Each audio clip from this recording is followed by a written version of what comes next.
तारीख ने साबित किया है कि चीनी कौम कभी किसी दो ज़माने वाले मरऊब नहीं हुई है। चीनी कौम की तरक्की और खुशहाली को नहीं रोका जा सकता।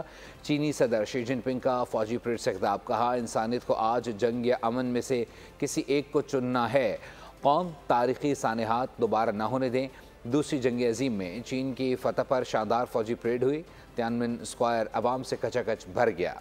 दुनिया का मशहूर तियाननमेन स्क्वायर अवाम का ठाठे मारता समंदर। चीन ने अपनी भरपूर ताकत दुनिया को दिखा दी। तियाननमेन स्क्वायर में जापान पर फतह की याद में तारीखी परेड और चीनी सदर शी जिनपिंग के तारीखी जुमले, अमन या जंग, मुकालमे या तसादुम, जीत या सिफर। आज दुनिया को किसी एक का इंतखाब करना होगा। चीनी सदर ने अमेरिका को वाज़ेह पैगाम दिया। कहा कि चीनी कौम कभी किसी धौंस जमाने वाले से मरोब नहीं होती। फौजी दस्तों ने शानदार परेड का मुजाहिरा किया। इस मौके पर चीन के जदीद तरीन तैयारों ने फ्लाई पास्ट भी किया। तकरीब में वज़ीर आज़म शहबाज शरीफ, रूसी सदर, शुमाली कोरिया के रहनुमा किम जोंग और ईरानी सदर समेत 26 ममालिक के रहनुमाओं ने शिरकत की।